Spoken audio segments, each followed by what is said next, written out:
आज हम बनाएंगे रक्षाबंधन स्पेशल मिठाई, वो भी बिना गैस जलाए और कुछ मिनटों में। इस मिठाई को बनाने के लिए हमें ना तो दूध डालने की ज़रूरत है, ना ही मावा। इसे हम कुछ खास चीज़ों से बनाएंगे। तो चलिए दोस्तों, शुरू करते हैं हम आज की रेसिपी। इस मिठाई को बनाने के लिए हम सबसे पहले एक मिक्सी का जार लेंगे और मैंने यहाँ पे लिया है पार्ले जी बिस्किट 4 पैकेट, और इसे हम टुकड़ों में करके इसमें डाल देंगे। आज जो हम मिठाई बना रहे हैं वो बिस्किट से बनी हुई मिठाई है और बहुत ही टेस्टी मिठाई बनती है।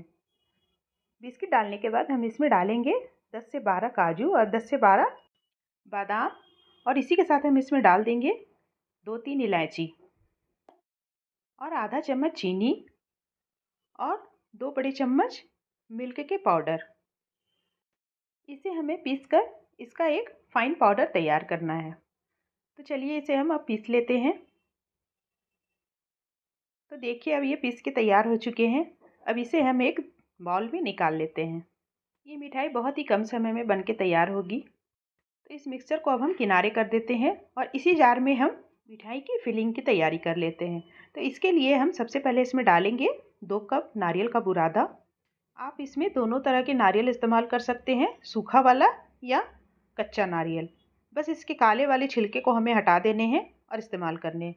अब हम इसमें डाल देंगे 10 से 12 काजू, 3 बड़े चम्मच चीनी के और 3 बड़े चम्मच मिल्क पाउडर, और इसमें हम डाल देंगे 1/4 टीस्पून इलायची, और इसे भी पीसकर हम फाइन पाउडर तैयार कर लेंगे। तो यहाँ पर ये फाइन पाउडर तैयार हो चुके हैं। अब इसे भी हम एक बर्तन में डाल लेते हैं। 2 अलग तरह की बिस्किट से हम आज 2 तरह की मिठाई बनाएंगे, तो इसलिए मैंने यहाँ नारियल का बुरादा को ज़्यादा तैयार किया है फिलिंग के लिए। इसे हम 2 पार्ट में कर लेंगे।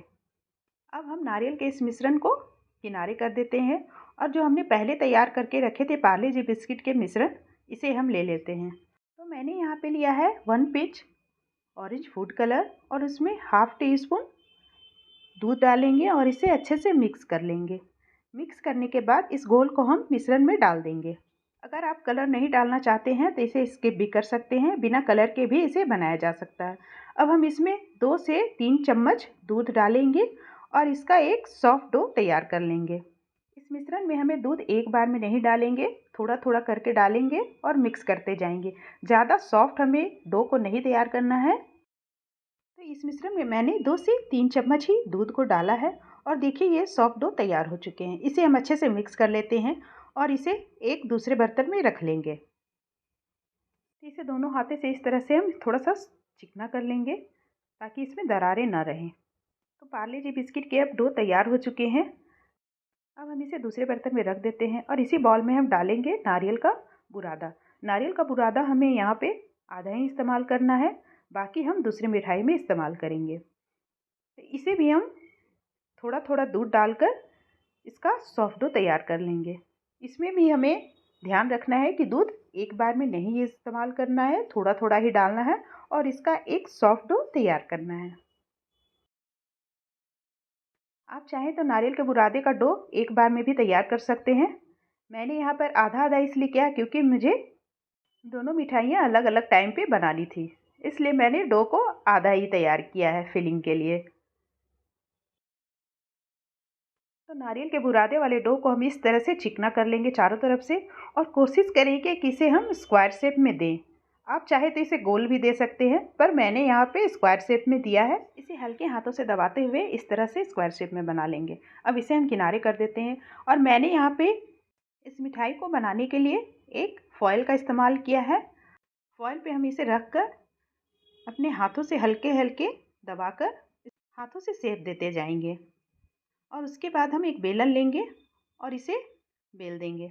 अब हम इसे थोड़ा सा घुमाकर दोनों तरफ से बेलेंगे ताकि ये स्क्वायर शेप में आ जाए। तो इसके किनारे को भी हम हाथों से दबा देंगे और इसके जितने भी क्रैक हैं उसे कोशिश करेंगे कि ये ना रहे। तो ये अब अच्छे से तैयार हो चुके हैं। अब इसके ऊपर हम डालेंगे इस नारियल के रोल को, और इसे भी हम हल्के हाथों से फॉयल को लेकर साथ में फोल्ड करते जाएंगे।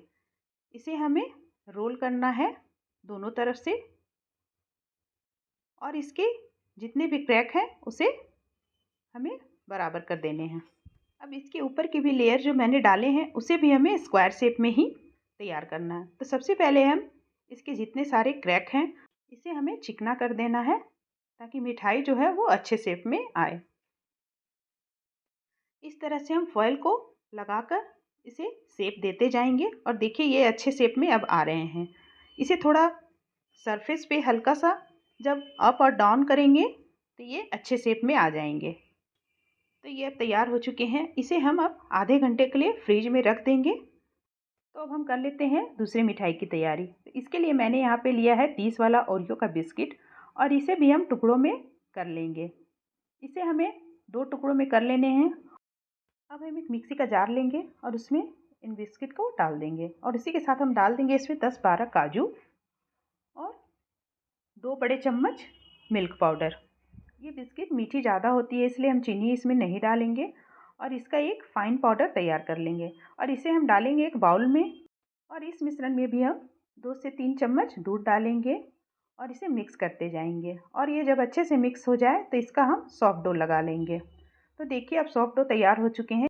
इसे भी हम एक दूसरे बर्तन में निकाल लेते हैं। तो ये कोकोनट वाला बचा हुआ आधा डो है। इसे भी हम स्क्वायर शेप में इस तरह से बना लेंगे और अब हम एक एल्युमिनियम का शीट लेंगे और उसके ऊपर सबसे पहले ओरियो बिस्किट का लेयर डालेंगे। इसे हम हल्के हाथों से दबाते हुए इसका शेप दे लेंगे और बेलन से हल्के हल्के हाथों से दबाकर बेल लेंगे और चारों तरफ से इसके क्रैक को भी हम चिकना करते जाएंगे। जब ये चारों तरफ से अच्छे से स्मूथ हो जाए तो इसके ऊपर हम कोकोनट की स्टफिंग को डालेंगे और इस तरह से फॉइल को उठाते हुए इसे फोल्ड करते जाएंगे। इसे भी मैंने स्क्वायर शेप में बनाया है। आप चाहे तो इसे राउंड शेप में भी बना सकते हैं। तो इसके चारों तरफ से जो दरारें हैं उसे हम चिकना कर देंगे और इस तरह से फॉइल को लगाते हुए सरफेस पे हम इसे अप एंड डाउन करेंगे तो ये नीचे से स्मूथ हो जाएंगे और स्क्वायर शेप में आ जाएंगे। अब हम इसके ऊपर फॉइल को अच्छी तरह से फोल्ड कर देंगे और इसे एक प्लेट में डालकर फ्रीज में आधे घंटे के लिए सेट होने के लिए छोड़ देंगे ताकि ये थोड़ा हार्ड हो जाए। आधे घंटे बाद हम सबसे पहले पार्ले जी वाले स्वीट्स को निकालेंगे और इसके फॉइल को हटा देंगे।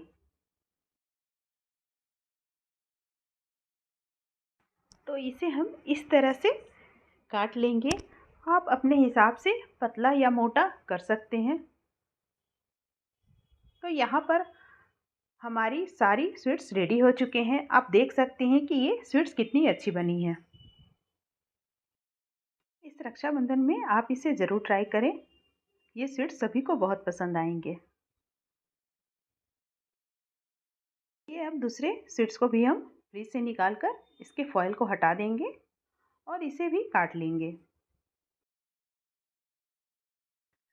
दूसरे स्वीट्स को भी हम इसी तरह से काट लेंगे और इसे भी हम अपने हिसाब से पतला या मोटा रख सकते हैं।